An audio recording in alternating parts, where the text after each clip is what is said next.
आचार्य जी, आज का टॉपिक है सिंगल वुमन यानी अविवाहित महिलाएं। तो कई सारे सवाल आपके लिए आज लेकर के आई हूँ, लेकिन उन सब में से सबसे पहले एक बेसिक सवाल कि किसी भी महिला के जीवन में एक पुरुष की कितनी अहमियत है। अगर एक वरीयता क्रम लें, प्रायोरिटी ऑर्डर, तो एक महिला के जीवन में पुरुष को बहुत सारी अन्य चीज़ों के बाद आना चाहिए। तो पुरुष की अहमियत बहुत सारी दूसरी चीज़ों से कम होनी चाहिए। जीवन को जानना बहुत बड़ी बात है। कोई भी पुरुष उसके सामने छोटी चीज़ है। ज्ञान, साहस, कौशल, अनुभव, ये सब बड़ी बातें हैं ना। मैं आपसे पूछूं कि आपकी ज़िंदगी में पुरुष कितने हैं और आप कहें 10, और किताबें कितनी पढ़ी हैं आज तक, कहें 5, तो ये गड़बड़ बात हो जाएगी। तो किताबों की भी, अच्छी किताबों की भी अहमियत एक महिला के जीवन में किसी भी पुरुष से बहुत ज़्यादा होनी चाहिए। तो मैं कम से कम ऐसी 10-20 चीज़ें आपको गिना सकता हूँ जिनके बाद पुरुष का नंबर लगना चाहिए। अब ये कहना तो ना समझी होगी कि महिला के जीवन में अनिवार्य रूप से किसी पुरुष को होना ही नहीं चाहिए, लेकिन महिला किसी पुरुष के लिए नहीं बनी है। महिला एक मनुष्य है और उसका जन्म इसलिए नहीं हुआ है कि वो किसी पुरुष को अपने जीवन के केंद्र पर ही रख डाले। महिला अगर मनुष्य है तो किसी भी मनुष्य की तरह उसके जीवन के लक्ष्य वही होने चाहिए जो एक मनुष्य को शोभा देते हैं, गरिमा देते हैं। आप ये नहीं कह सकते कि एक पुरुष के लिए तो ज़िंदगी में ऊंचे ऊंचे लक्ष्य होने चाहिए और एक महिला के लिए एक ही लक्ष्य होना चाहिए, पुरुष। ये बात ही बड़ी अजीब है ना कि आप तो पुरुष हो, नर हो, लड़के हो, जो भी, आप तो करोगे ऊंचे काम। आप चढ़ जाओ, एवरेस्ट फतह करो, आप राष्ट्रपति बनो, आप वैज्ञानिक बनो, खिलाड़ी बनो, आप ये सारे काम करो। और आप महिला हो, आप लड़की पैदा हुई हो, तो आप जो भी काम करो उन कामों से पहले आप पुरुष को प्राथमिकता दो। तो पुरुष आपके जीवन में पहले आए, उसके बाद और काम होने हो तो हो जाएंगे। जैसे कई बार होता है ना, माँ बाप लड़कियों से बोला करते हैं कि अच्छा अच्छा ठीक है, कर लेना जो भी करना चाहती हो। अब लड़कियाँ कुछ अपनी महत्वाकांक्षा दिखाती हैं, कोई बोलती है हमें पढ़ना है, कोई बोलती है हमें नौकरी करनी है, ये सब बातें। तो कहते हैं अच्छा कर लेना जो भी करना है, सब शादी के बाद कर लेना, पति से पूछ के कर लेना। तो माने पति पहले आ जाए, पुरुष पहले आ जाए, उसके बाद ये सब चीज़ें अगर आनी हो तो आएँ, लेकिन सबसे पहला स्थान पुरुष का ही होना चाहिए। ये बात ना समझी है। अगर पुरुष के जीवन में स्त्री केंद्र में नहीं होनी चाहिए, और नहीं होनी चाहिए। पुरुष के जीवन का भी जो केंद्र है वो उसका अपना विकास और विस्तार होना चाहिए, और स्त्री के भी जीवन का जो केंद्र है वो भी यही होना चाहिए कि विकास, विस्तार। तो इसीलिए समझने वालों ने जब जो जीवन में सबसे ऊंचा मूल्य हो सकता है, जिसको सत्य बोलते हैं, मुक्ति बोलते हैं, लिबरेशन बोलते हैं, ट्रुथ बोलते हैं, जब उसकी बात करी है तो कई बार उसे एक रिश्ते का नाम दिया है, ठीक है। और उस रिश्ते का नाम वही दिया है जो घरेलू रिश्तों के नाम होते हैं। तो उसको बोल दिया उदाहरण के लिए परमपिता। तो परमपिता बोलने से आशय क्या होता है? यही होता है कि किसी भी व्यक्ति के जीवन में पिता का जो स्थान होगा वो होगा, अच्छी बात है, पिता का स्थान हो, ऊंचा स्थान हो, लेकिन उस पिता से ऊंचा स्थान परम पिता का है। तो सत्य को परम पिता बोला गया। आशय यही था कि वो जो आपका घरेलू पिता है उससे ऊपर की जगह रखता है। वो घरेलू जो है उसको तो आप पिता बोल दोगे, जिसने आपके शरीर को जन्म दिया उसको आप सम्मान के साथ पिता बोल दो, बहुत अच्छी बात है। लेकिन जिससे आपकी चेतना ही है, जिससे आप कह सकते हो साधारण भाषा में कि सारा संसार ही है, वो परम पिता है। ठीक है, तो इसी तरह से समझ लीजिए महिलाओं के लिए कि ठीक है, एक पति है और एक परम पति है, तो परम पति का स्थान तो पति से ऊंचा ही होगा ना। तो मैंने कहा कि वो जो परम पति है उसी के 10-20 नाम लिखे जा सकते हैं, उसके बाद किसी शारीरिक पुरुष का नंबर आना चाहिए। वही जो परम पति है उसके 10-20 नाम कौन से होंगे?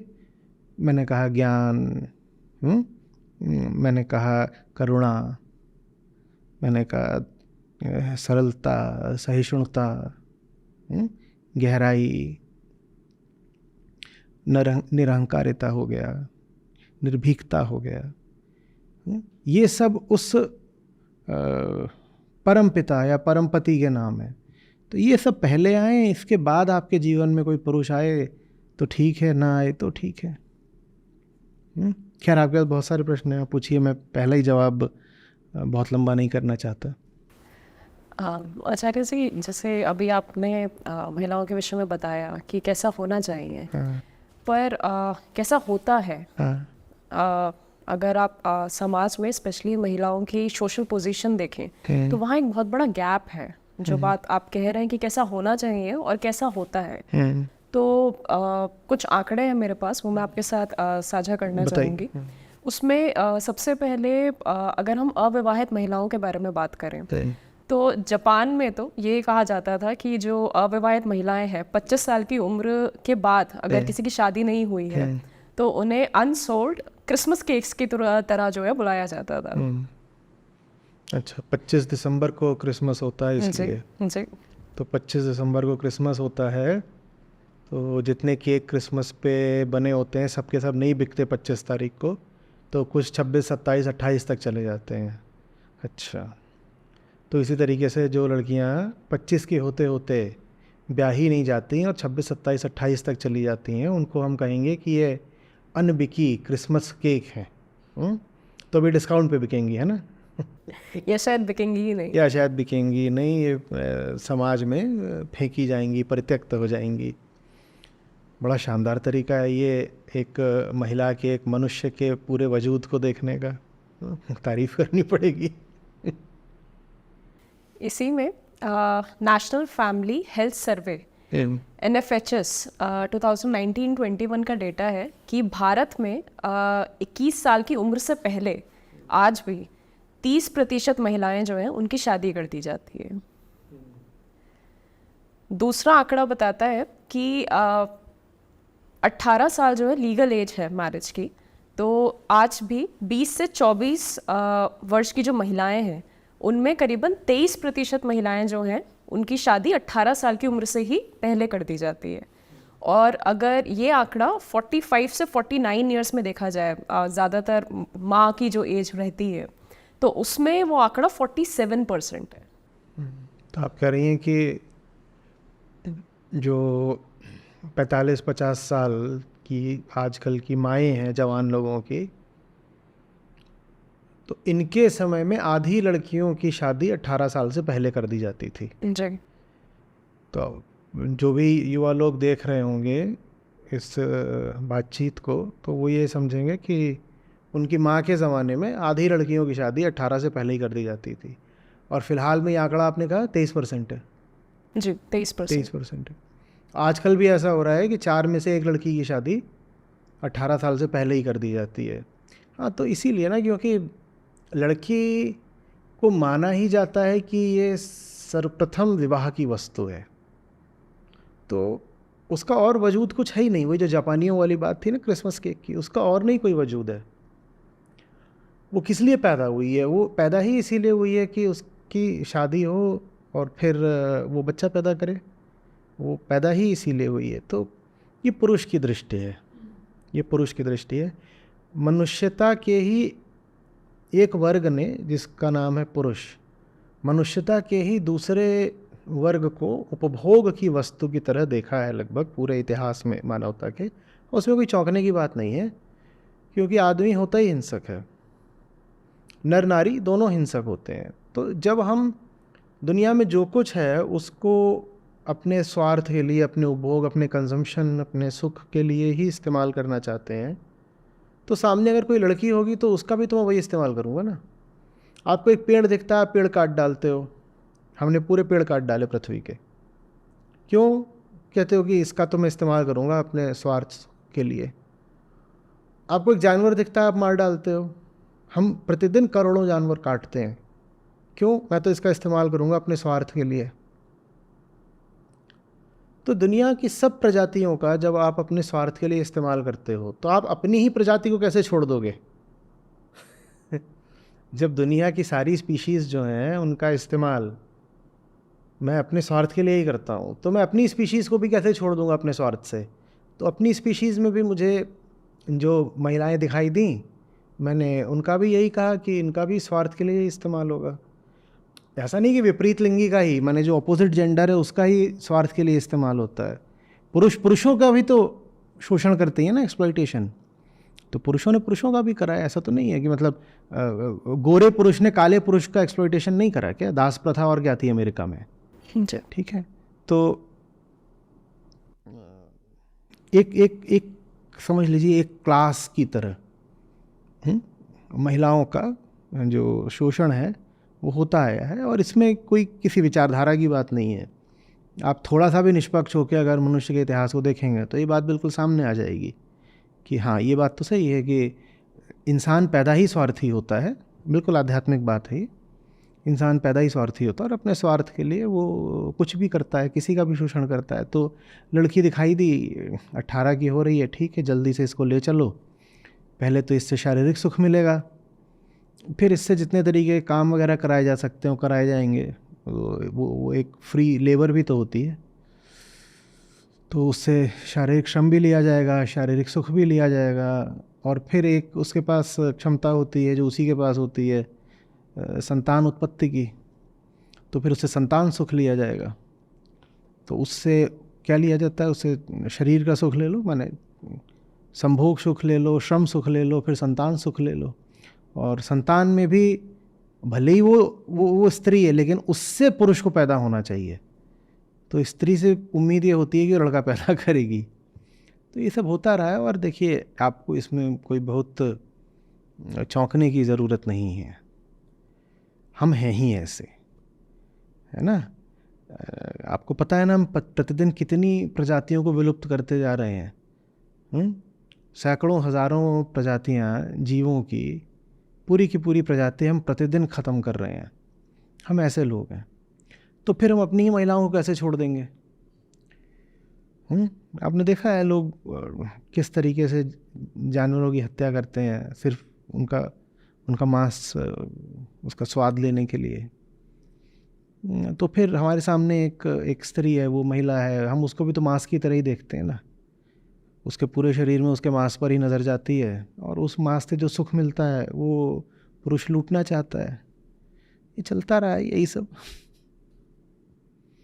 जब एक पेड़ की आप बात करते हैं या फिर एक जानवर की भी बात करते हैं, क्योंकि अब वो पूरा का पूरा सिस्टम ही उस तरीके से बन गया है कि वो उस चीज़ को अपोज नहीं कर पाते, या एक पेड़ भी जब कटता है तो उसको वो अपोज नहीं कर पाता। पर महिला एक जीती जागती चेतना है, वो उस चीज़ को अपोज कर सकती है, लेकिन उसको वो चीज़ उस तरीके से दिखती ही नहीं है। हाँ, ये ठीक है। उसको वो जो चीज़ है उसके पास जब आती है तो वो एक बहुत महत्वपूर्ण चीज़ की तरह आती है। बिल्कुल सही बोला कि पेड़ कभी साझीदार नहीं बनेगा अपनी कटाई में। पेड़ नहीं कहेगा कि हाँ मुझे काटो, मेरे काटने में, मेरे कट जाने में कुछ मेरे लिए सुख या लाभ है। जानवर भी कभी ये नहीं कहेगा कि हाँ हाँ मैं प्रस्तुत हूँ, मैं स्वेच्छा से प्रस्तुत हूँ, आओ मुझे काट दो। पर इंसान ऐसा है कि उसकी कंडीशनिंग करी जा सकती है, उसके दिमाग को संस्कारित किया जा सकता है, उसके दिमाग में धारणाएं, प्रथाएं, संस्कार ये सब भरे जा सकते हैं। और फिर ये बिल्कुल हो सकता है कि इंसान स्वयं ही खड़ा हो जाए कि हाँ आओ मुझे काट दो, ये बिल्कुल हो सकता है बिल्कुल हो सकता है। तो वो था ना कि भेड़ें भाग जाया करती थीं, भेड़ें भाग जाया करती थीं, तो मालिक परेशान था कि भेड़ें भाग जाया करती हैं।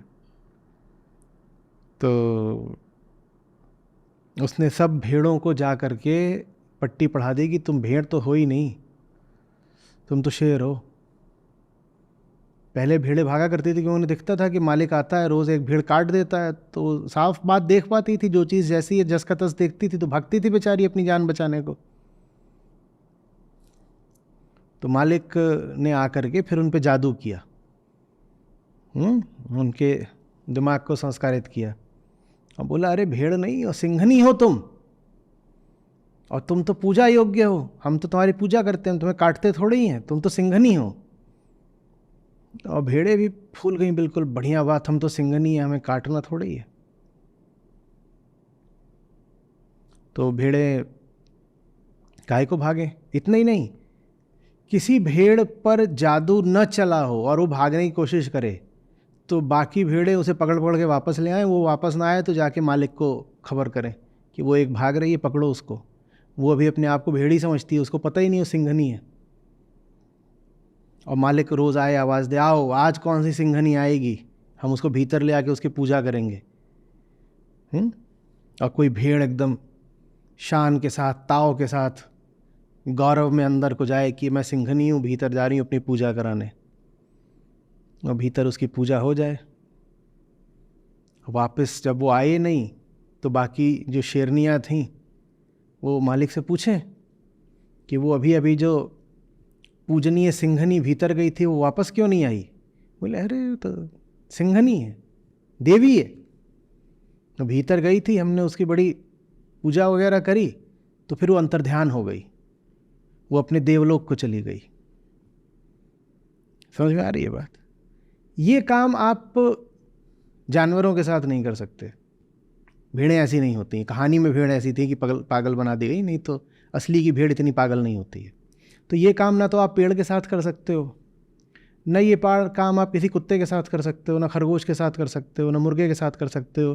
कहीं सड़क किनारे कटते हुए किसी मुर्गे को देखना, वो कितना छटपटाता है, कितना अपना पंख फड़फड़ाता है अपनी प्राण रक्षा के लिए।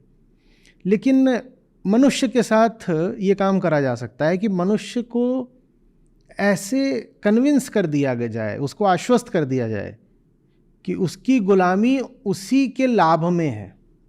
तो महिलाओं को विभिन्न देशों में, विभिन्न धर्मों में, विभिन्न संस्कृतियों में इसी तरीके से संस्कारित किया गया है इतिहास के पूरे विस्तार में, कि उनको खुद ही ये लगने लगा है कि गुलामी का जीवन जीना ही हमारे लिए श्रेयस्कर है, और हम भेड़ थोड़े ही हैं, हमें भेड़ की तरह थोड़ी रखा जा रहा है, हमें तो सिंघनी की तरह रखा जा रहा है, हमें काटा थोड़ी जा रहा है, हमारी तो पूजा की जा रही है, और हमारा शोषण थोड़ी किया जा रहा है, हमें तो देवी माना जा रहा है। तो ये चलता रहा है बिल्कुल, और ये जो चला है इसका फिर खामियाजा पुरुषों ने भी पूरा पूरा भुगता है। क्योंकि आप उसको क्यों स्त्री वगैरह बोल रहे हो, पहले तो वो एक इंसान है और दुनिया की आधी आबादी है, और आपको उसके साथ रहना है। आप पुरुष हो, आप दुनिया की आधी आबादी से बचकर तो नहीं जी सकते ना। तो पुरुष को अनिवार्य रूप से जीना तो स्त्री के साथ ही पड़ेगा। और जब आप एक स्त्री को दमित और कुंठित रखोगे तो वो आपको संगति कैसी देगी। जीवन के हर पड़ाव पर, समाज की हर जगह पर आपका पाला किसी न किसी स्त्री से किसी न किसी रूप में किसी तरह पड़ेगा ही पड़ेगा, क्योंकि आधी आबादी है दुनिया की, भूलिएगा नहीं अब आप उनको। और जब वो आधी आबादी आपने बिल्कुल कुंठित करके रख दी, आपने उनके मन को बेड़ियों से बिल्कुल बांध दिया, आपने उनके पंख कतर दिए, तो आप उनके साथ जियोगे कैसे। अब तो वो आधी विक्षिप्त सी कर डाली है आपने। आपके सामने जो है ना वो दर्द का एक पिंड है, जिसको एक ऐसा इंजेक्शन लगा दिया गया है कि उसको उसका दर्द अब महसूस भी कम होता है। और आपसे कह दिया गया उसके साथ अब जियो, आप कैसे जियोगे उसके साथ? है ना, वो उसको आपने ही आधा पागल कर डाला, आपने उसकी सारी शक्ति छीन ली, आपने उसकी बुद्धि खराब कर दी। अब आप कैसे जियोगे उसके साथ? अब आपके लिए ही नर्क बन जाएगा उसके साथ जीना। तो खामियाजा पुरुषों को ही भुगतना पड़ा है। इसमें आचार्य जी जैसे खामियाजा जो है वो पुरुषों ने को भी भुगतना पड़ा है, उन स्त्रियों को भी भुगतना पड़ा है जो रानी की तरह बनी या एस्पायर करते हैं बनने के लिए। पर साथ में इसका जो खामियाजा है वो कहीं हद तक उन महिलाओं को भी भुगतना पड़ता है जो उस फ्रेमवर्क से बाहर निकलने जो की बाहर कोशिश आना करती चाहती है, है। और वही आपका आज का विषय है। जी ठीक है, हाँ जी।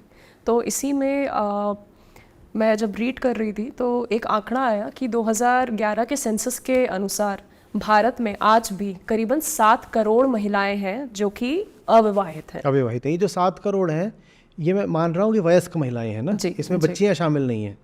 सभी शामिल हैं, सभी शामिल हैं। अविवाहित तो इसमें नहीं, ये 7 करोड़ का जो हाँ, आंकड़ा है ये एडल्ट राइट एडल्ट्स विमेन का है ना। यस।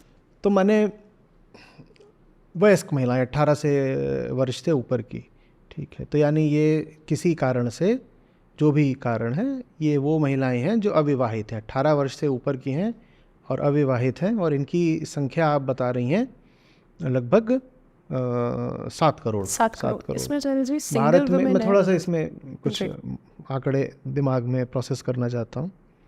तो 70 करोड़ तो करीब भारत में महिलाएं हैं, क्योंकि भारत की जो आबादी है अब 140 करोड़ पार कर गई है, तो उसमें 68-70 करोड़ महिलाएं हैं।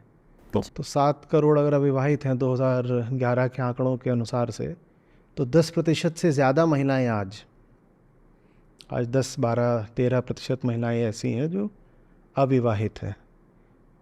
इसमें से बहुत तो ऐसी होंगी जो विवाह करना चाहती हैं, अभी उन्हें वर मिल नहीं रहा है, ठीक है, लेकिन फिर भी बड़ा आंकड़ा है। ठीक है, आगे बढ़िए। और इसमें वो महिलाएं भी हैं जिनका डाइवोर्स हो चुका है, हाँ, ठीक, या विडो है या सेपरेटेड है, ठीक है, तो पर वो अभी सिंगल है। ठीक है। इसमें आचार्य जी एक महिला की आइडेंटिटी आज भी मैरिड या अनमैरिड के रिस्पेक्ट में देखी जाती है कि महिला जो है विवाहित है या फिर अविवाहित है। अक्सर ये सवाल आपके सामने रखा जाता है कि आपका बेटर हाफ कहाँ पर है या कब सेटल हो रही हो। जैसे आप खुद में पूरे हो ही नहीं, कोई और आएगा और आपको जो है पूरा करेगा। मैं यहाँ पर अभी एक सोफे पे बैठी हूँ, मैं अगर किसी शादी में यही सोफा हो या अगर आपके घर में आपके रिलेटिव्स के यहाँ यही सोफा हो, तो उनकी नज़र हमेशा यही रहती है कि बगल वाली सीट पे कोई बैठा होना चाहिए। तो यही चीज़ मैं आपके सामने रखना चाहती हूँ, क्योंकि आप इस बात को बिल्कुल भी स्वीकार ही नहीं करना चाहते कि वो वैज्ञानिक हो सकती है, लेखिका हो सकती है, खिलाड़ी हो सकती है, राजनेता हो सकती है, राष्ट्रपति हो सकती है, वो कुछ भी हो सकती है। वो इन सब में कुछ भी ना हो तो भी एक आम सीधी सरल इंसान हो सकती है। आप उसकी किसी भी पहचान को कोई तवज्जो देना ही नहीं चाहते। इसमें आचार्य जी मतलब ये भी रहता है कि महिला जो है वो साइंटिस्ट हो सकती है, टीचर हो सकती है, फुटबॉलर हो सकती है, क्रिकेटर हो सकती है, सब कुछ हो सकती है, प्रेसिडेंट भी हो सकती है, लेकिन अविवाहित नहीं हो सकती है। वो ये सब हो पर साथ लेकिन में पहले पुरुष को आगे रखे, पुरुष को आगे रख के पीछे पीछे उसको ये सब होना चाहिए। हाँ, तो सवाल ये नहीं है कि किसी ने आपको ये बोल दिया, सवाल ये है कि ये इतनी विचित्र और मूर्खतापूर्ण बात आपने स्वीकार क्यों कर ली? आपको क्या पड़ी थी ये बात मान लेने की? क्योंकि ये बात ऐसा भी नहीं है कि किसी बहुत ज़बरदस्त तर्क के साथ आपको दी जा रही है, ऐसा भी नहीं है कि इस बात को मानने के लिए आपको कोई बहुत ज़बरदस्त लोभ दिया जा रहा है। तो मैं तो आज की लड़कियों से सवाल करता हूँ कि जब तुम्हें ये तर्क दिया जाता है तो तुम इस तर्क को मान कैसे लेती हो? तुम ये मुझे बता दो, क्योंकि ये बड़े अचंभे की बात है। आप पढ़ी लिखी हैं, आपके पास बुद्धि है, अनुभव है, आपके पास दुनिया का ज्ञान है, इधर उधर देख रहे हो, इंटरनेट है, क्या चल रहा है पूरी दुनिया में, ये सब है, किताबें हैं, पता है आपको। और उसके बाद भी कोई आगे आपको बोल देता है कि आप जो भी हो, उससे पहले आपका पत्नी होना ज़रूरी है, या कि अम्मा होना ज़रूरी है, या किसी पुरुष की सहचरी होना ज़रूरी है, मिसेस समबडी होना ज़रूरी है। बाकी आप कुछ भी हो सकती है, कुछ भी हो जाओ, लेकिन पहले वो सब करो। तो तो उसमें आश्चर्य की बात यह है कि इसको माना कैसे जाता है, आज की लड़कियां क्यों मान लेती हैं, कैसे मान लेती हैं। ये बात सबके लिए घातक है। ये कुछ ऐसा नहीं है कि ये कोई फेमिनिज्म का आइडियल है और इसमें पुरुषों का नुकसान है। अगर समाज का 50% तबका अपनी पूरी संभावना, अपनी पूरी पोटेंशियल तक नहीं जी पा रहा, तो इसमें पूरे समाज का, देश का, पुरुष वर्ग का, सबका नुकसान है। ये बात सबको समझनी पड़ेगी कि अतीत में जो हुआ सो हुआ। आज आपको एक महिला को सर्वप्रथम एक मनुष्य की तरह देखने की ज़रूरत है, ठीक है। और यही फेमिनिज्म है, इससे ज़्यादा फेमिनिज्म कुछ होता भी नहीं है। बाकी फेमिनिज्म की जो परिभाषाएं और फेमिनिज्म के नाम पे जो कुछ किया जाता है वो अधिकांश हुड़दंग उपद्रव है और उसको बहुत महत्व दिया नहीं जाना चाहिए। उसी के कारण फेमिनिज्म का नाम भी ख़राब हुआ है। बहुत लोग तो सोचते हैं कि फेमिनिज्म का मतलब ही यही कि पुरुषों को गाली दो। आप ये सब करोगे तो फेमिनिज्म का नाम खराब होगा। वास्तविक फेमिनिज्म बस इतना सा ही है कि महिला जो है वो महिला बाद में है, इंसान पहले है। मत देखो तुम उसका लिंग, जेंडर इत्यादि, वो बहुत पीछे की बात है। सबसे पहले ये देखो कि उसको ज्ञान कितना है, उसमें साहस कितना है, उसमें करुणा कितनी है, समझदारी कितनी है, उसकी ज़िंदगी में गहराई कितनी है। ये सब बातें देखने लायक होती हैं और इन बातों का विकास करो उसकी ज़िंदगी में। तुम्हारी ये सारी रुचि बस उसके गर्भ के विकास में है, जबकि विकास होना चाहिए उसके मन का, उसकी चेतना का, उसके ज्ञान का। इन चीज़ों का विकास करो, उसको इंसान बनाओ। यही फेमिनिज्म है। और इसके अलावा बाकी कोई फेमिनिज्म है तो फालतू उपद्रव। इसमें आचार्य जी मैं दोबारा उस बात पे आऊँगी कि आप अपनी, जैसा कि आपने कहा कि आप अपनी पोटेंशियल जो है वो उसको आप पूरा करो, या जो कुछ भी आप करना चाहते हो, बनना चाहते हो, या जो भी ऊंची से ऊंची चीज़ अपनी ज़िंदगी में आप लाना चाहते हो, उन सबको आप लेकर के आओ। और कहीं ना कहीं आपको उस चीज़ के लिए किसी न किसी तरीके से मोटिवेट कर भी दिया जाता है। लेकिन उसके बावजूद जो एक कंडीशन है वो आपको मीट करनी ही करनी पड़ेगी, और वो ये है कि वो तो उन्होंने कह दिया, आप मान क्यों रहे हो? क्योंकि अगर आप वो नहीं मानते हो तो जैसे कि आपने कहा कि वो तर्क होता है, और वो तर्क को आप मान क्यों लेते हो। असल में एक बहुत ज़्यादा, मैं अगर एक आम महिला के बारे में बात करूं, मैं उत्तर प्रदेश में एक रहने वाली एक महिला की बात करूं जो बचपन से ही एक उस तरीके के एनवायरनमेंट में पैदा हो रही है, बड़ा हो रही है, और उसके सामने एजुकेशन भी उसके सामने जब रखी जाती है तो कोई उस पर कोई इतना ज़्यादा प्रेशर नहीं होता इंडिपेंडेंट होने का। तो पहले से ही एक जो कमज़ोरी है वो बनती रहती है। साथ में वो अपने घर में अपनी माँ को देखती है या और अन्य महिलाओं को देखती है, तो उसको अपने आप ही इंटरनली वो इंटरनलाइज होनी स्टार्ट हो जाती हैं चीज़ें कि अच्छा, जीवन एक महिला का किस तरीके का होता है या किस तरीके का होना चाहिए। ये बिल्कुल सही बोल रहे हो। पर एक महिला के साथ या आज के दौर में भी उत्तर भारत के किसी ग्रामीण या पिछड़े हुए इलाके में पैदा होने वाली और बड़ी होने वाली लड़की के साथ जो कुछ होता है, अभी आप उसका डिस्क्रिप्शन दे रही हैं, तो ये उसका डिफेंस नहीं है। The description of a phenomena can not become it's defence और जस्टिफिकेशन। हाँ, ये सब होता है। प्रश्न ये है कि आप क्यों होने देते हो ये सब। देखो, समझो बात को। मैं लिंग की दृष्टि से एक पुरुष हूँ, ठीक है, ठीक है, ये मेरा जिम्मेदारी है, मेरा कर्तव्य है कि मैं जो कुछ हो सकूँगा सब करूँगा, सब मनुष्यों की सहायता के लिए, जिसमें महिलाएं भी आती हैं। तो मैं महिलाओं की भी सहायता के लिए जितना हो सकता करूँगा। मान लो वो कोई लड़की है, वो उत्तर प्रदेश के, पूर्वी उत्तर प्रदेश के या बिहार के या राजस्थान के किसी छोटे से कस्बे में पैदा हुई है और वहाँ उसको ठीक से पढ़ा लिखा नहीं रहे, और जैसी रहती है शिक्षा, उसको उल्टे पुल्टे संस्कार दे रहे हैं, उसके मन में कुंठाहीन भावना भर रहे हैं, और अभी वो 14-15 साल की हुई है और उसकी शादी की तैयारी कर रहे हैं बिना उसको कुछ काबिल बनाए, पढ़ाई लिखाई, ये सब कर रहे हैं। अब मैं एक पुरुष हूँ और मैं उससे हज़ारों किलोमीटर दूर बैठा हूँ। मेरा कर्तव्य, मेरा धर्म ये है कि मैं अधिकतम जो हो सके उसकी सहायता के लिए करूं, और मैं कर भी रहा हूं। हो सकता है अधिकतम नहीं कर पा रहा हूं, मेरी अपनी सीमाएं हैं, लेकिन फिर भी कर रहा हूं। जितना कुछ भी मैं कर सकता हूं समाज के लिए, उस लड़की के लिए मैं कर रहा हूं। मेरे जैसे और भी लोग होंगे जो कर रहे होंगे, ठीक है ना। तो ये सब बाहरी सहायताएं हैं जो उस लड़की को दी जा रही हैं। कुछ सरकारी योजनाएं होती हैं उस लड़की की सहायता के लिए, वो सरकारी योजनाएं भी थोड़ी बहुत अपनी ओर से सहायता की कोशिश कर ही रही होंगी, ठीक। लेकिन अंततः तो उस लड़की को ही अपनी सहायता करनी पड़ेगी। मैं कितनी भी कोशिश कर लूं या और जो सहायक ताकतें हैं वो भी कितनी भी कोशिश कर लें, अंततः तो उस लड़की को ही अपने जीवन की जिम्मेदारी उठानी पड़ेगी। समझ में आ रही है बात ना? वरना क्या बात होगी? वरना ये बात होगी कि कल तक लोग मेरा शोषण करते थे तो मेरा शोषण हो जाता था, और आज कोई दूसरे लोग आ गए, वो मेरी सहायता कर रहे हैं तो मेरी सहायता हो जाती है। तो तुम्हारी हस्ती, तुम्हारा वजूद, तुम्हारी एजेंसी, तुम्हारी चेतना तो अभी भी कुछ शून्य मात्र है ना, तुम तो अभी भी नहीं हो। पहले कोई आकर के तुम्हारा शोषण करता था तो तुमने क्या कह दिया लड़की ने कि मैं क्या करूं, मेरा शोषण हो गया, अच्छा ठीक है। अब कोई बाहर से आ गया, उसने तुम्हारी सहायता कर दी, अब क्या बोल रही? कोई बाहर से आ गया, उसने मेरी सहायता कर दी। दोनों ही स्थितियों में तुम्हारा संकल्प कहाँ है, तुम्हारी चेतना कहाँ है, तुम्हारे प्राण कहाँ है? तुम्हें भी तो जान लगानी पड़ेगी ना।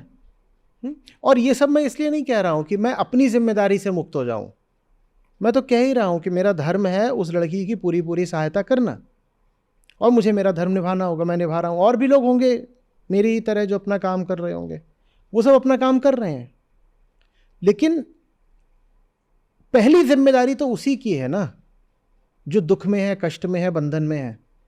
उसको स्वयं अपनी मुक्ति का प्रयत्न करना पड़ेगा, ठीक है। तो आप उस चीज से पीछे नहीं हट सकते।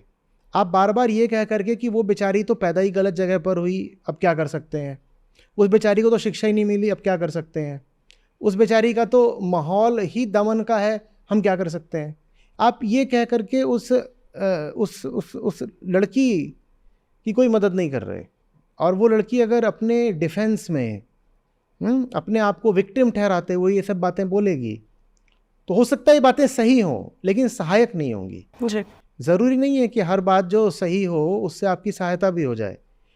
आप बिल्कुल ही कह सकते हो कि मैं क्या करूं, मेरा तो घर ही ऐसा था, मैं क्या करूं, मैं तो गरीब थी, मैं क्या करूं, मेरे तो माँ बाप ने मुझे पढ़ाया नहीं, मैं क्या करूं, मुझे तो बचपन से ही काम में लगा दिया, और मैं क्या करूं, मैं 15 की थी मेरी शादी कर दी, मैं क्या करूं, मैं 16 की थी मैं माँ बन गई, मैं क्या करूं, मैं तो दुनिया जहान को जानती नहीं, मुझे कोई अनुभव, कोई एक्सपोजर, कोई ज्ञान है ही नहीं, मैं क्या करूं, मैं तो अबला हूं, मैं क्या करूं, मेरे साथ तो परिस्थितियों ने, समाज ने, परिवार ने बड़ा अन्याय करा है।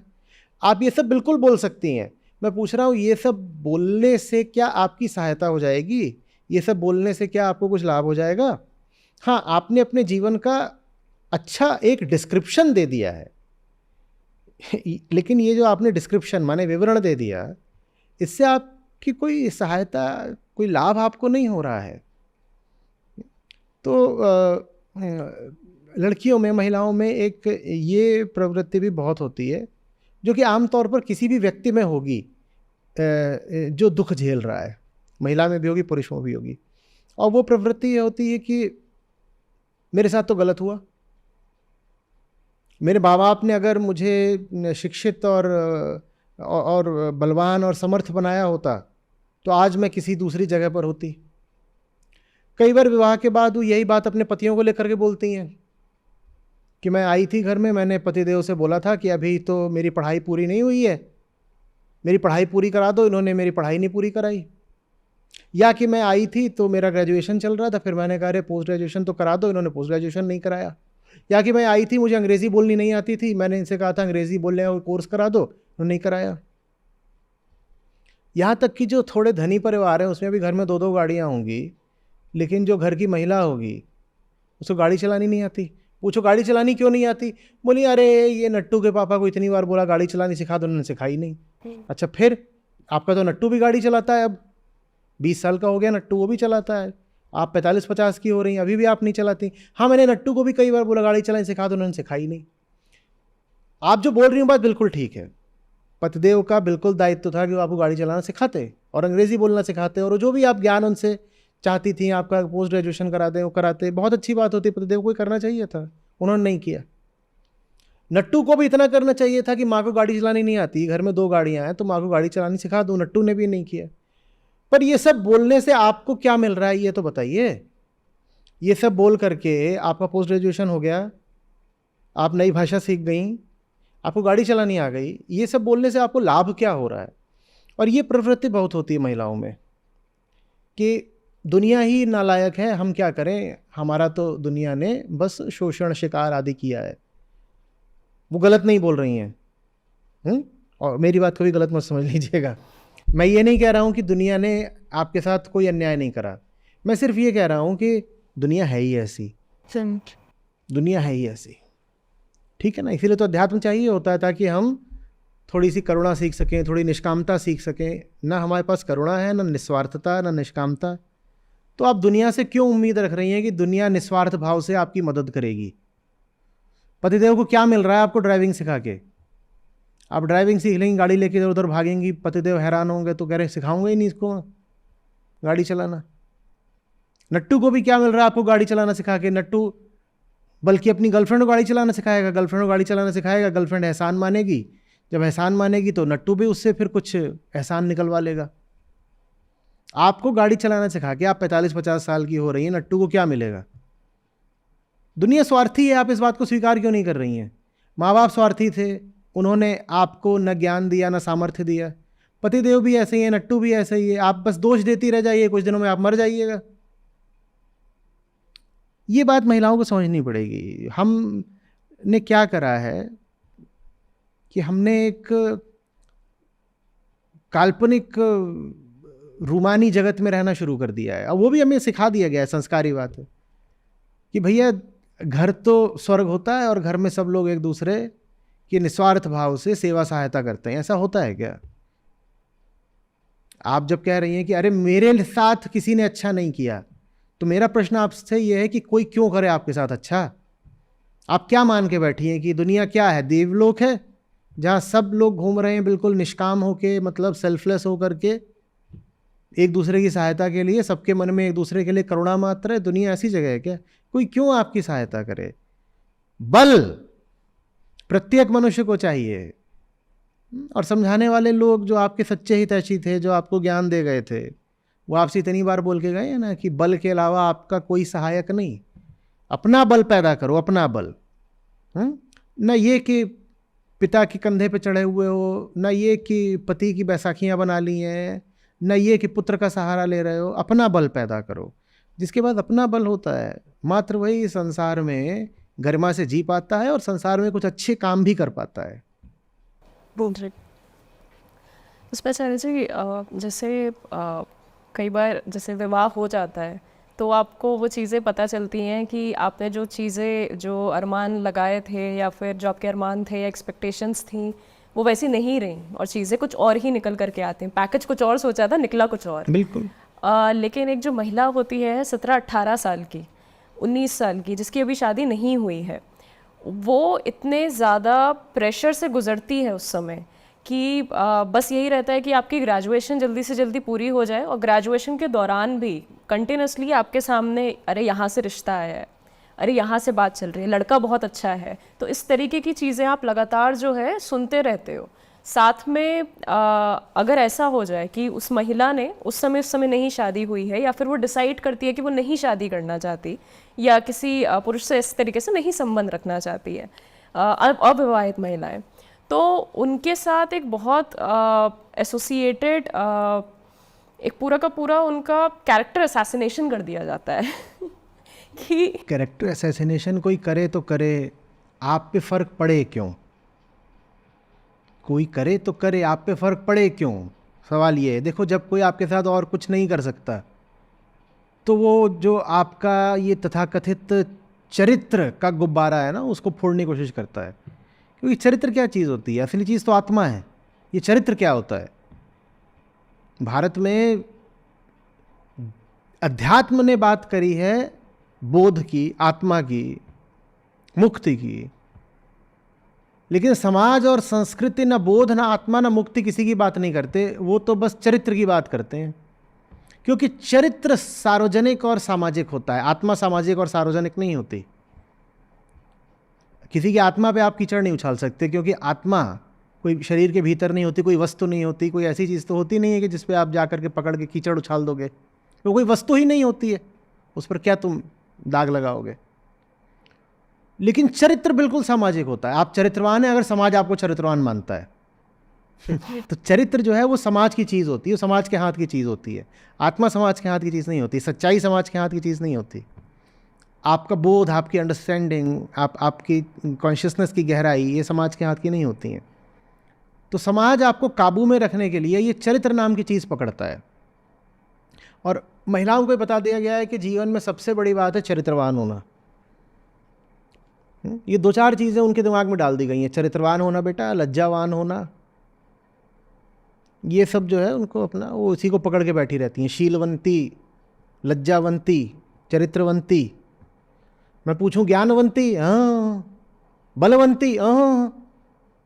बोधवंती, हाँ। कुछ नहीं, ये सब कुछ भी नहीं। आत्मवंती नहीं, बिल्कुल भी नहीं। ब्रह्मवंती नहीं।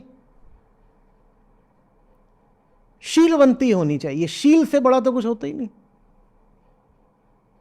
और शील अगर आप बिल्कुल जमीन की भाषा में पड़ोस की आंटी से आगे पूछेंगे कि शील माने क्या होता है, तो बोलेगी वर्जिनिटी। उसको शील का भी इससे आगे कोई अर्थ ही नहीं समझ में आता। उसको लगता है शील माने कौमार्य और कुछ नहीं। तो जब मान लीजिए कुछ कहीं पे आप पाते हैं कि कोई सेक्सुअल घटना घटी है, तो उसको अखबारों में ऐसे लिखते हैं कि फिर लड़की का शील भंग हो गया। आपको शील का अर्थ भी पता है? ऐसे ही शील, आचरण, चरित्र, इन सब चीज़ों को समाज इस्तेमाल करता है महिला को पकड़ के रखने के लिए। तो अगर आगे बढ़ना हो तो इन सब चीज़ों की फिक्र बिल्कुल छोड़ दीजिए, एकदम छोड़ दीजिए। एक बार मैंने कहा था, अंग्रेज़ी में बात हो रही थी, एक देवी जी ने प्रश्न पूछा था, तो मैंने कहा था कोई आपको स्लट बोल रहा हो, आपको वो स्वीकार करने में कोई हिचक नहीं होनी चाहिए, क्योंकि ज़माना आप पर ऐसे ही अधिकार बनाता है। वो कहता है हमारी बात मानो, नहीं हम तुम्हें स्लट बोल देंगे। आप कहिए तुम बोलो स्लट, हाँ मैं हूँ स्लट, लेकिन मैं तुम्हारे अधिकार में नहीं आऊँगी, मैं अपनी आज़ादी नहीं बेचूंगी। मैं एक चेतना हूँ और मुक्त मेरा स्वभाव है। तुम मुझे दबाने के लिए, मुझे बंधन में डालने के लिए मेरे ऊपर इस तरीके की चीज़ें लगा रहे हो कि तू अपना आचरण हमारे कहे अनुसार रख। मेरा आचरण मेरे बोध, मेरी आत्मा से उठेगा ना, वहाँ से आएगा मेरा आचरण। मेरा आचरण तुम्हारे हिसाब से, तुम्हारे सामाजिक नियम कायदों, तुम्हारी रूढ़ियों परंपराओं, तुम्हारे अंधे रिवाजों के हिसाब से थोड़ी मेरा आचरण चलेगा। मैं अपना देख लूँगी। समझ में आ रही है बात? जब तक आपके मन में एक तरह की उपेक्षा नहीं आ जाती है सामाजिक दबाव के प्रति, सामाजिक लांछनों के प्रति, तब तक आप भूल जाइए कि आप कोई आज़ादी पा सकती हैं। जो लड़की बार बार यही देखती चल रही है कि हाय मुझे कहीं कोई छोटे चरित्र का ना बोल दे, उस लड़की के लिए ज़िंदगी में कहीं कोई उम्मीद नहीं है, क्योंकि उसको तो बहुत आसानी से दबा दिया जाएगा, पकड़ लिया जाएगा, कैद कर लेंगे, बांध लेंगे, ये बोल के हमारी बात मान, नहीं तो हम उड़ा देंगे कि तू छोटे चरित्र की है, हमारे हिसाब से जी, नहीं तो हम कैरेक्टरलेस बोल देंगे, तुझको स्लट बोल देंगे, कुछ बोल देंगे, बहुत तरीके हैं, बिच बोल देंगे, जो भी है, ये सब चलता रहता है। और लड़की बिल्कुल घबरा जाती है, अरे अरे अरे मेरे को स्लट बोल दिया, मुझे कैरेक्टरलेस बोल दिया, चरित्रहीना बोल दिया। वो एकदम है, अरे क्या, अरे बोलने तो जो बोलता है ना, उनका काम है बोलना, लेकिन तुम्हारा काम सुनना नहीं है। हाँ, सुनना बहुत बहुत ऊंची बात होती है। सिर्फ उसको सुना जाता है जो सुनने के लायक हो। आप जैन धारा से हैं, वहाँ पे आप जानते हो ना, श्रावक श्राविका को कितना ऊंचा स्थान देते हैं। वह कहते हैं श्रवण से भी जो उत्तम पद है वो हासिल हो सकता है। श्रवण इतनी ऊंची बात है, तो फिर आप कैसे इधर उधर के लोगों की बातें सुन लेती हो? सुननी नहीं है, बोल, तेरा काम है बोलना, मेरा काम सुनना थोड़ी है। और आपकी सबसे बड़ी कमजोरी यही हो सकती है कि उन्होंने बोला, आपने सुना, और सुन के आपने प्रतिक्रिया और कर दी। तो मैं बोला करता हूँ, मैं पुणे गया था, वहाँ पर बड़े बड़े उच्च कोटि के समाज सुधारक रहे, कर्वे साहब, डी के कर्वे साहब। तो उनके नाम पर एक ऑल गर्ल्स कॉलेज है, तो उन लोगों ने आमंत्रित करा और बड़ा अच्छा लगा था। पूरा ऑडिटोरियम भरा हुआ है, उसमें सब लड़कियां, महिलाएं यही थे। तो मैंने उनको यही कहा कि जब तक आपके मन में एक एक उपेक्षा का भाव नहीं आएगा, जब तक आप ये नहीं जानेंगे कि किसकी बात सुननी है किसकी नहीं सुननी है, जब तक आप अपनी छवि समाज से उधार लेती रहेंगी, आप अपना कैरेक्टर सर्टिफिकेट आप समाज से मांगती रहेंगी, तब तक आप भूल जाइए कि आपके लिए आज़ादी जैसी कोई बात हो सकती है। आपको कुछ नहीं मिलने वाला।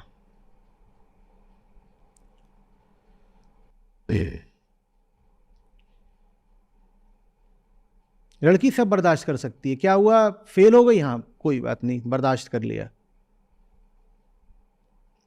क्या हुआ कुछ नहीं आता जिंदगी में करने लायक, नहीं आता, वो भी वो बर्दाश्त कर लेगी। लेकिन जैसे ही उसको बोल दो कैरेक्टरलेस, वो एकदम रोना शुरू कर देती है।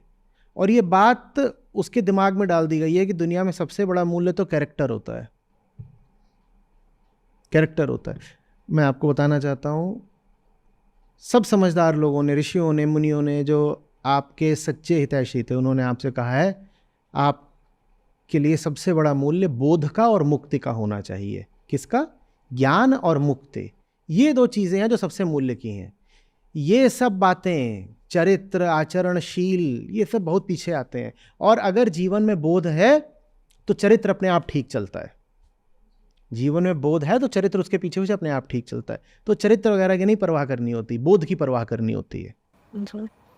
आचार्य जी, इसमें जो कैरेक्टर है, कैरेक्टर में भी जो सबसे सेंट्रल चीज़ रहती है वो रहती है उसका शरीर, और शरीर से संबंधित जितनी भी बातें हैं। हाँ, लड़की के कैरेक्टर में और तो कुछ आता ही नहीं है। लड़की क्रूर हो, कोई नहीं कहे कैरेक्टरलेस है।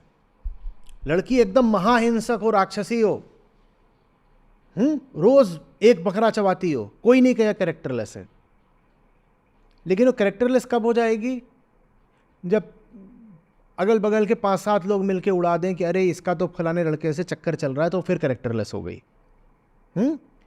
वो झूठी है, नाकाबिल है, निकम्मी है, आलसी है, ईर्ष्यालु है, द्वेषी है, आसक्त है, जितने तरीके के उसमें दुर्गुण हो सकते हैं सब है, कोई नहीं कहे वो कैरेक्टरलेस है।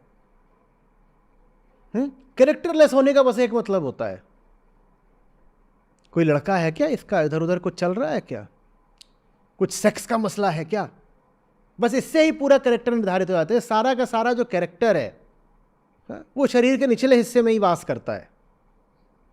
ऋषियों ने समझाया है कि कैरेक्टर यहां वास करता है, यहां। ये ऋषियों की दृष्टि है। उन्होंने आपके शरीर के भी उच्चतम बिंदु को देखा, उन्होंने कहा कैरेक्टर का संबंध इससे है। और समाज आपके कैरेक्टर का संबंध आपके शरीर के भी जो सबसे निचला हिस्सा है उससे लगाता है, कहता है सेक्स। अगर सेक्स है तो कैरेक्टर खराब है, सेक्स नहीं है तो बाकी तुम कुछ करो, वो चोर भी है लड़की तो चलेगा वो कैरेक्टर लेकिन सेक्स से ही तय होगा। ये क्या बात है?